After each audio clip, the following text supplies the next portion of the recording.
नमस्कार शेतकरी मित्रांनो. शेती एक शास्त्र या यूट्यूब चॅनलमध्ये आपलं सर्वांचं सहर्ष स्वागत आहे.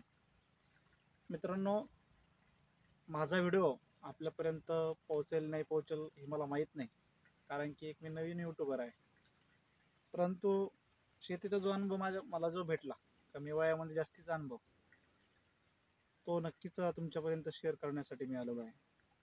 शेतकरी मित्रांनो, बऱ्याच जणांना प्रश्न पडतो की आता जानेवारी महिना जवळच आलेला आहे, मग जानेवारी महिन्यामध्ये कोणती पिकांची लागवड आपण केली पाहिजे, हा अनेकांना प्रश्न पडतो. तर एक गोष्ट लक्षात ठेवा मित्रांनो, आपण जर बघितलं तर जानेवारी महिन्यामध्ये आपण कोथिंबीर, मिरची, टोमॅटो, काकडी यासारखी पिके लावून जास्तीत जास्त काळापर्यंत त्याची काळजी घेऊन टिकवून एक चांगले दर आपण उन्हाळ्यामध्ये घेऊ शकतो. तर जवळजवळ आपण जर त्यांना जर 6 ते 7 महिन्यापर्यंत जर नेलं तर आपल्याला अधिकचा फायदा त्या पिकातून होतो. मग आता कोथिंबीरीसारखं पीक 1 महिन्याचं आहे, मग त्याच्यामध्ये कंटिन्युअस असला पाहिजे. प्रथम एक गोष्ट लक्षात ठेवली पाहिजे आपण, की मार्केटला दर कोणत्या पिकाला किती राहतील हे आतापर्यंत कोणाला सांगता आलेलं नाही, आणि ते मी पण सांगू शकत नाही आणि तुम्ही पण सांगू शकत नाही. त्याचं कारण असं आहे, आपल्याला जर खरोखर कोणत्या पिकाला किती दर राहतील हे जर बघायचं असेल तर आपल्याला जे रोपवाटिके आहे किंवा नर्सरीचं आपण म्हणतो, तर त्या नर्सरीचे जे मालक आहेत किंवा तिथलं जे लेबर आहे त्यांच्याशी आपण चर्चा करू शकतो की इथून कोणत्या रोपाची जास्त मागणी झाली. असं 4-5 जर नर्सरीचं जर आपण कॉन्ट्रीब्युशन केलं आणि त्याच्यामधून जर अंदाज जर काढला तर 100% आपल्याला त्याचा फायदा होतो. त्यानंतर समोरची जर गोष्ट आपण बघितली तर बाजार आहे. बाजारामध्ये एक गोष्ट लक्षात ठेवा, कधी पण तुमच्याही लक्षात येत असेल, एखाद्या मालाला तर बऱ्याच काळापर्यंत जर रेट हे फारच कमी असतील तर एक ठराविक कालानंतर त्याच्यामध्ये उच्चांक पातळीचे रेट गाठले जातात.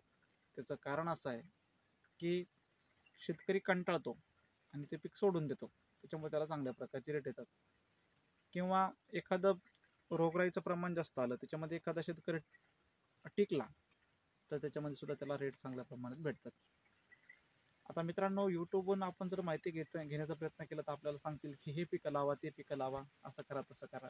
हे तथ्य नाही आहे. त्याचं कारण असं आहे, आपण जर बघितलं तर यूट्यूबवरून म्हणजे ऑनलाईन शेती केली जात नाही, ती बांधावरून करावी लागते. आणि तुम्हाला कोणाच्या तरी बांधाला जाऊन त्याची चांगली माहिती घेऊनच शेती करावी लागेल, तुम्हाला तरच अंदाज त्याच्यामधून चांगले भेटतील.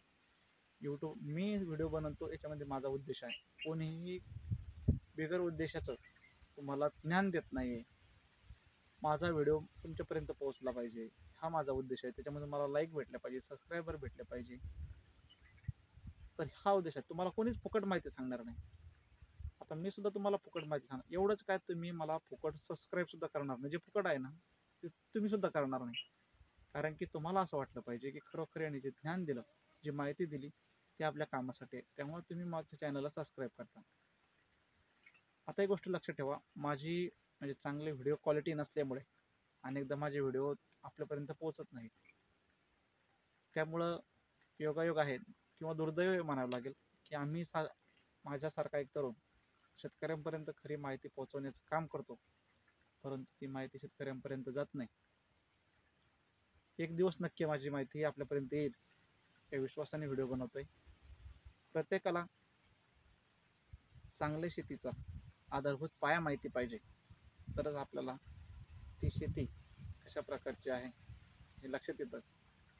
मित्रांनो, व्हिडिओ आवडल्याच्या नंतर नक्की व्हिडिओला लाईक करत चला, कारण की आपण जर लाईक केलं तरच माझा व्हिडिओ अनेकापर्यंत पोहोचतो. चॅनलला कमेंट करा, माहिती कशी वाटली ते सांगा. व्हिडिओ क्वालिटी तर नाही आहे ती मलाही माहिती आहे, परंतु चॅनलला सबस्क्राईब करून ठेवा. नक्की पुढील दिवसामध्ये त्यापेक्षाही चांगली माहिती आणि प्रगल्भता येते. नवीन आहे म्हणून जे तुमच्यापर्यंत पोहोचायचं ते तुमच्यापर्यंत पोहोचवले जात नाही, परंतु एक दिवस नक्की तुमच्यापर्यंत चांगली माहिती येईल. त्यासाठी चॅनल सबस्क्राईब करून ठेवा. एवढंच मला सांगायचं आहे. जय महाराष्ट्र, जय जय.